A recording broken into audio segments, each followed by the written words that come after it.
Hello, അസ്സാം വലൈക്കും. ഇന്ന് നമ്മൾ ഇഫ്താറിന് വേണ്ടിയിട്ട് നമുക്കൊരു വെരി ഇമ്പോർട്ടൻ്റ് ആയിട്ടുള്ളൊരു സംഭവമാണിത്. നമ്മൾ എന്ത് സ്നാക്സ് ഉണ്ടാക്കുമ്പോൾ നമുക്ക് സമൂസ, റോൾസ് ഇതൊക്കെയാണ് നമ്മളെ മെയിനായിട്ടുള്ള കടിയല്ലേ. നമ്മൾ ഇഫ്താറിലൊക്കെ ആക്കുമ്പോൾ സ്നാക്സ് അതില്ലാണ്ട് സമൂസ ഒക്കെ ഇല്ലാണ്ട് നമുക്ക് തീരെ ശരിയാവില്ല. അപ്പോൾ അതിന് വേണ്ടിയിട്ട് ഹോം മെയ്ഡ് ഇതിൻ്റെ കവറിങ്, ഇതിൻ്റെ കോട്ടിങ് എങ്ങനെ ചെയ്യാമെന്നുള്ളതാണ്.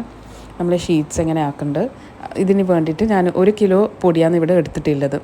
അപ്പോൾ 1 കിലോ പൊടി വലിയ പാത്രത്തിൽ വലിയൊരു ബൗളിലേക്കാണ് ഞാൻ എടുക്കുന്നത്. അതിൽ 1 ഗ്ലാസ് വെള്ളവും കുറച്ച് ഉപ്പുമാണ് ഞാൻ എടുത്തിട്ടുള്ളത്. അപ്പോൾ ഇത് ജസ്റ്റ് ഒന്ന് മിക്സാക്കി കൊടുക്കുന്നതാണ്.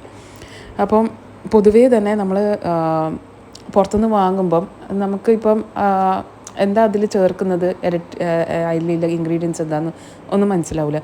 അത് മാത്രമല്ല, വീട്ടിൽ നിന്ന് ആക്കിയ ടേസ്റ്റ് വേറെ തന്നെയാണ്. നമ്മൾ ഈ ഷോപ്പിൽ നിന്ന് വാങ്ങുന്ന ടേസ്റ്റ് നമുക്കത് കിട്ടത്തില്ല. നമ്മളൊരു വീട്ടിൽ നിന്ന് ആക്കിയ ടേസ്റ്റും പിന്നെ 1 കിലോ കൊണ്ട് തന്നെ നമുക്ക് ഒരുപാട് ഷീറ്റ്സും റോൾസും ആക്കാൻ പറ്റും.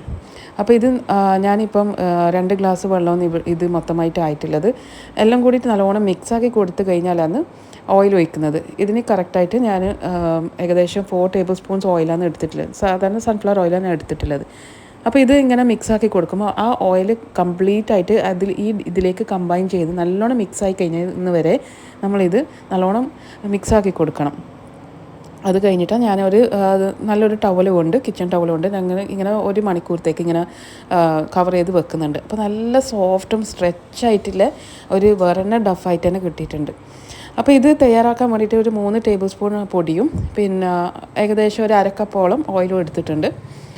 പിന്നെ നമ്മൾ ബോൾസൊക്കെ ആക്കി വെച്ചിട്ടുണ്ട്. ആ ഡഫ് നേരത്തെ കുഴച്ച് വെച്ചത് ഞാൻ ഇത്ര വലുപ്പത്തിൽ ഈ ബോൾസ് ഒരു ട്രേയിലേക്ക് ആക്കി വെച്ച് റെഡിയാക്കി വെച്ചിട്ടുണ്ട്. ഇനി എന്താണെന്ന് വെച്ചാൽ നമ്മൾ ഈ ഓരോ ബോൾസ് എടുത്തിട്ട് നമ്മളൊരു പൂരിൻ്റെ സൈസ്, ഏകദേശം ഒരു പൂരിൻ്റെ സൈസ്, നന്ന ചെറുതല്ല, പക്ഷേ നിങ്ങൾക്ക് ഇതിൽ കാണുന്ന പോലെ തന്നെ ഈ ഒരു സൈസിലേക്ക് പരത്തി കൊടുക്കാം. ഇതിൽ പൊടി കൂടുതൽ ഞാൻ ഇട്ടിട്ടല്ല, നിങ്ങൾ കാണുന്നില്ല, ഞാൻ ജസ്റ്റ് ഏകദേശം കുറച്ചൊരു പൊടി മാത്രം പരത്താൻ മാത്രം വേണ്ടിയിട്ട് ആണ് ഞാനിത് ഫ്ലാറ്റാക്കി കൊടുക്കുന്നത്. അപ്പോൾ എല്ലാം കൂടിയിട്ട് നല്ലോണം ഫ്ലാറ്റ് ആക്കിയിട്ട് ഈ ഒരു സൈസ് പ്രത്യേകം ശ്രദ്ധിക്കേണ്ടത്, ഇവിടെ സൈസ് കറക്റ്റായിരിക്കണം. അല്ലെങ്കിൽ നമ്മൾ ചെറുതും വലുതായി കഴിഞ്ഞാൽ നമുക്കിത് കുറേ വേസ്റ്റായി പോകും. അപ്പോൾ എന്താണെന്ന് ഇനിയിപ്പം എല്ലാം റെഡി ആയി കഴിഞ്ഞാൽ ഓയിൽ സ്പ്രെഡ് ചെയ്ത് കൊടുക്കുക. ഓയിൽ ഇതും മടി വേണ്ട, നല്ലോണം ഓയിൽ ഇട്ട് കൊടുക്കണം. എന്നാലേ അത് നമ്മൾ കുക്ക് ചെയ്ത് വരുമ്പോൾ നമുക്കിത് എടുക്കാൻ കഴിയും.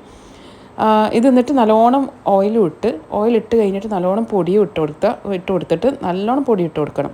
ഇതിപ്പം ലാസ്റ്റത്തെ പാറ്റീസിൽ ഈ പൂരി ഡഫില്ലേ ഫ്ലാറ്റാക്കി അതിലൊന്നും ഞാൻ ചേർത്തിട്ടില്ല കേട്ടോ. അപ്പോൾ നിങ്ങൾക്ക് ഈ 3 ഐറ്റം ചെയ്യുക, 4 ഐറ്റം ചെയ്യുക, 5 ഐറ്റം ചെയ്യുക.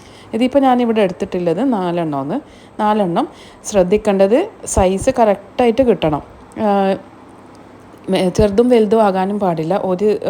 ഈ പരത്തുമ്പോൾ ഉണ്ടല്ലോ, ഈ സൈഡെല്ലാം നോക്കിയിട്ട് വേണം നമ്മളിത് ചെയ്യാൻ. പിന്നെ മെല്ലെ പരത്തി കൊടുക്കാം.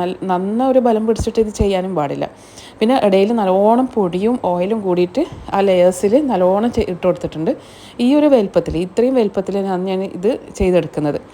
അപ്പോൾ ഇത് പരത്തുമ്പോൾ തന്നെ ഞാൻ എൻ്റെ പാന് ചെറിയ തീയിലേക്ക് ആക്കിയിട്ട് ചെറുങ്ങനെ തന്നെ നല്ലോണം ചൂടാക്കി വെച്ചിട്ടുണ്ട്. ഹോട്ടായിട്ട് നല്ല ചൂടുണ്ട് കേട്ടോ.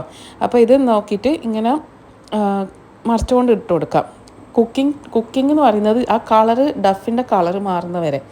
ഇപ്പോൾ ഇതിങ്ങനെ നോക്കുമ്പോൾ നിങ്ങൾക്ക് മനസ്സിലാവും ഏകദേശം ഒന്ന് ആയിട്ടുണ്ട്. ഒന്ന് വെന്താൽ മാത്രം മതി ഈ ക്രസ്റ്റ്. അപ്പോൾ ഈ തൊലി ഇങ്ങനെ നോക്കിയാൽ ഞാനിങ്ങനെ നല്ല ചൂടുണ്ട്, കൈ പൊള്ളാണ്ട് നോക്കുക. അപ്പോൾ ഇത് നല്ല ചൂടില്ലോണ്ട് എനിക്കിത് പറിച്ചെടുക്കാൻ കുറച്ച് പണിയുണ്ടായിരുന്നു, ബുദ്ധിമുട്ടുണ്ടായി. പക്ഷേ വേഗം ഇളകി വന്നിട്ടുണ്ട്. അത് ഞാൻ പറഞ്ഞില്ലേ, നല്ല ഓയിലും ഫ്ലവറെല്ലാം ഇട്ട് കഴിഞ്ഞാൽ നല്ലോണം ഇട്ടെടുത്താൽ അത് ഇളക്കാൻ ഈ സെപ്പറേറ്റ് ആയിട്ട് കിട്ടാൻ വെരി ഈസി ആയിരിക്കും. പിന്നെ ചൂടുണ്ടാവും, അത് നിങ്ങൾ നോക്കിയിട്ട് ഇതേപോലെ മെല്ലെ മെല്ലെ നല്ല നീറ്റായിട്ട് നമുക്ക് ഇത് ചെയ്യാൻ പറ്റുന്നുണ്ട്. എന്നിട്ട് 2 ടവൽസിൻ്റെ ഇടയിൽ, നല്ല കിച്ചൺ ടവൽ ക്ലീൻ ആയിട്ടുള്ളത്, അതിൻ്റെ ഇടയിൽ ഇത് കവർ ചെയ്ത് വെക്കാം.